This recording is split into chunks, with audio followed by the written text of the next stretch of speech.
family didn't just pass down blessings, they passed down behaviors. And I'm sure none of us can relate to that, right? Like nobody in here has anything going on that we got from our parents. This started with their parents and their parents before them, right? Wrong. Sin is rarely one and done. It creates cycles in our lives, cycles that are often taught and caught by the next generation. Believe it, patterns will flow through your blood just as easily as DNA does. The human story, the real one, is not neat, and it's not clean, and it's not sanitized. It's broken and bloody, and it limps its way forward through history. In all our families and in all of our lives as individuals, there are moments we wish nobody remembered. There are things we wish we could unsay or undo. There's brokenness and there's mess that we desperately wish we could erase from our stories. And it's easy to believe that those messes have just cut us off from the lives we dream of and the futures we were made for. But here's what I want us to see this Christmas over the course of this series we're calling The Mess Before the Manger. Our mess is the reason for the manger. Your mess is the reason for the manger. The entire genealogy in Matthew 1 is God's megaphone shouting to us through the pages of history, your mess is where I break in. I'm not stepping into the highlight reel of humanity. I'm coming into the scars and into the wounds and into the pain. That's what Matthew is daring us to see as he begins his gospel with a boring genealogy. He could have jumped straight to the good stuff, to the star and the baby in the swaddling clothes, but instead he began with a list of names. Names like fossils in the ground, whispering to us, look at the stories. Look at the mess from which the Redeemer came, because that's where he begins to write redemption, from inside the wreckage. I don't know, some of us are probably sitting here this morning feeling like wreckage is a pretty good description of our lives or of our families. Maybe you're like, Mike, you don't even know the half of it. You say you know that, but you would not even believe my mess. And if that's you, or if you're here this morning and you got pain and you have shame and you have brokenness and you have frustration, if you have a mess, I have good news. I'm going to tell you a story today that will make you feel a lot better about yourself and about your family. Because Jesus, the perfect Savior, came from a very, very imperfect family line. The first woman that gets mentioned in the genealogy of Jesus is Tamar. In Matthew 1, verse 3, we read that Judah was the father of Peretz and Terah, and their mother was Tamar. And some of you super churchy people might be familiar with her story, but there's a good chance a lot of us aren't, because it is not one that we talk about a lot. Certainly not one that you learn in Sunday school. Like nobody has ever been like, you know what we should do? We should put that on the flannel graph for the kids. I promise you, you've never seen puppets act this one out at a VBS. And I'm about to give you the most PG-13 version that I can this morning, because I don't want to horrify anyone at Christmas time, but this is just not a PG-13 story. Like it's all sorts of messed up. But there's something powerful I think we can learn from it. There's a reason Matthew reminds us that it's a part of Jesus' family story, because it tells us who he is and how he operates in our lives. It's found in Genesis 38. So if you have a Bible handy, you can crack it open to Genesis chapter 38. If you don't, you can follow along on the screen. If you need a Bible, or your kids do, they're free on a bookshelf in the prayer room right outside those doors. We love it when they disappear. Take what you need before you go. But this is how things went down, starting in verse 1 of Genesis 38. At that time, Judah left his brothers and went down to stay with a man of Adullam named Hirah. All right, quick pause. This matters. Genesis 38 begins with the phrase, at that time. What time? Well, quick recap. Judah had 11 brothers. They were the 12 sons of Jacob, the 12 tribes of Israel, but one of them was Jacob's favorite. And he was very clearly the smartest and the most gifted, but he was also pretty cocky about it, and that created some sibling rivalry. It rubbed his brothers the wrong way. I know probably no one in here has any concept of what sibling rivalry would be like, But allegedly, apparently, it's a thing that happens in the world. And so his brothers are like, we don't like Joseph anymore, and they sold him into slavery, which was honestly plan B. Plan A was to kill him. And then they got together like, should we kill him? That feels like a lot. Maybe let's just sell him to some slave traders instead. And then they went home, and they told Jacob, he got eaten by animals. And at that time, Judah left his brothers and went somewhere else. And Genesis doesn't tell us exactly why, but we got enough context from his life to guess why he left. Judah was not a dude who ever liked taking personal responsibility for the choices he made.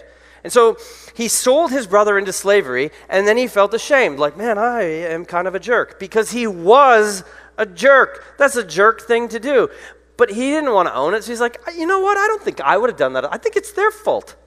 These guys are a bad influence on me. These people, this place is the root of all my problems. But if I can get myself away from these people to a new place, then I can break free from these patterns that are causing me to feel ashamed. And that's not a weird thought for a human to have. It's pretty natural. We connect proximity and identity a lot. Like, hey, if I can get somewhere else, I can completely reinvent myself. It's roughly the same logic that I use every time I decide to buy a pair of running shoes. Like, if I'm near the shoes, my body will run, right? It hasn't worked yet, because the problem might not be the running shoes.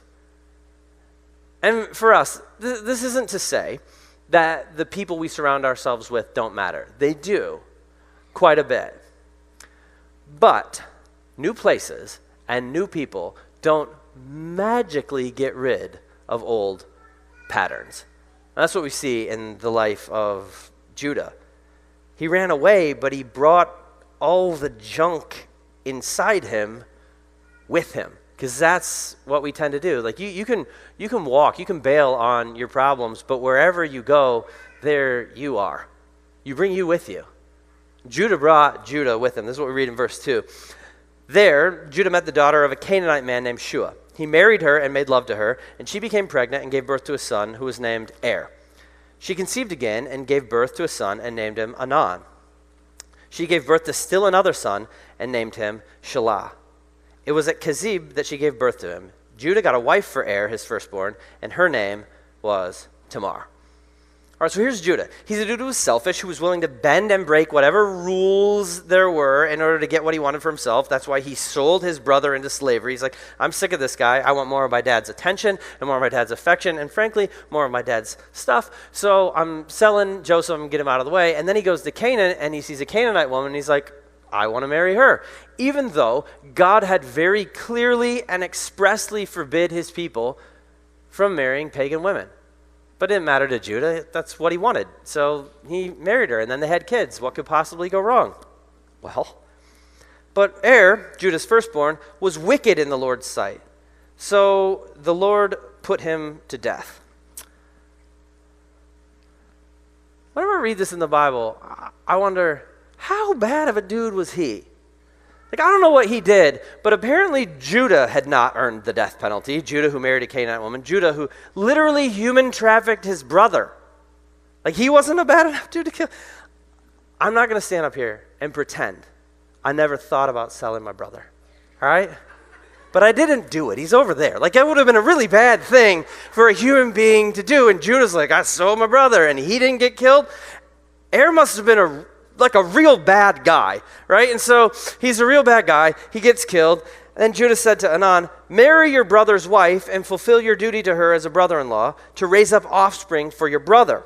But Anan knew the child would not be his, so whenever he slept with his brother's wife, he spilled his seed on the ground to keep from providing offspring for his brother. What he did was wicked in the Lord's sight, so the Lord put him to death also. All right.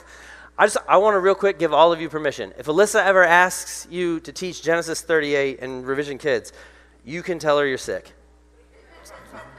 Tell her you moved to Canada. Make up something. Because you can't be walking into a room of 20 elementary school students like, let me explain ancient birthright laws to you. It's not going to go good. But anyway, now you're all feeling better about the stuff that's messed up in your families, right?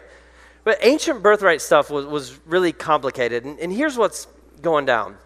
The birthright was passed to the oldest son. And it meant a double portion of the inheritance. Like he inherited twice as much money as everybody else, but it also meant that you got to be the patriarch. You had the power to kind of be the leader of the entire family unit. So it passed down from oldest son to oldest son to oldest son. But if an oldest son died without a son, it didn't just like automatically pass to the second oldest son. And this is where it gets a little complicated and weird, but they have this practice called levirate marriage. It comes from Latin levir, which means brother-in-law. If a man died without a son, his brother was expected to marry his widow. And the first son produced from that marriage wouldn't be counted as his son, but his nephew. It was like the kid of his deceased older brother, and that kid would inherit the birthright, like the possessions and the power. And so in this situation, Anan realized that if he and Tamar had a son, that kid was going to get all of Judah's possessions and all of Judah's power, and Anan didn't want that to happen. He wanted to have it for himself, and so he was making sure that Tamar never had a child. And it's weird, because he didn't have to do that. He had the legal right to refuse levirate marriage. Like if your brother died and you're like, I don't like his wife, I don't want to marry his wife, you could do that. That was legal, but everyone would have judged you for it. It was like societally, like, oh, you're a bad guy. You're not a cool dude. And Anan was really about Anan. He's like, I'm not gonna like not marry her and have everyone think I'm a bad dude. I'm in this for me. And so he faked it.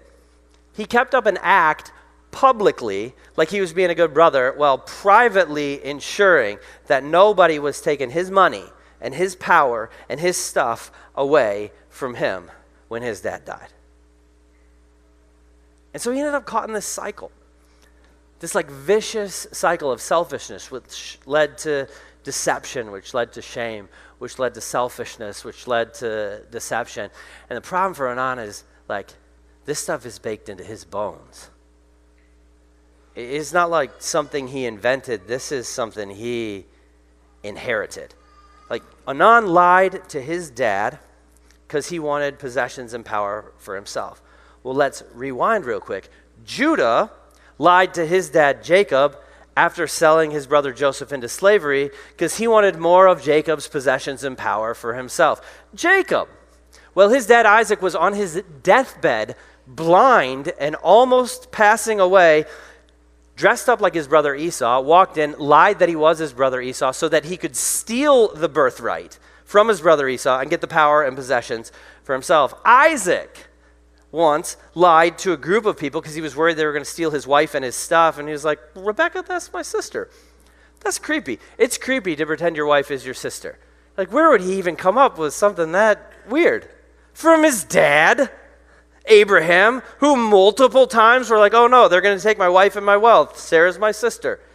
Like, this stuff is generational. This is Abraham to Isaac to Jacob to Judah to Anan. This family didn't just pass down blessings, they passed down behaviors.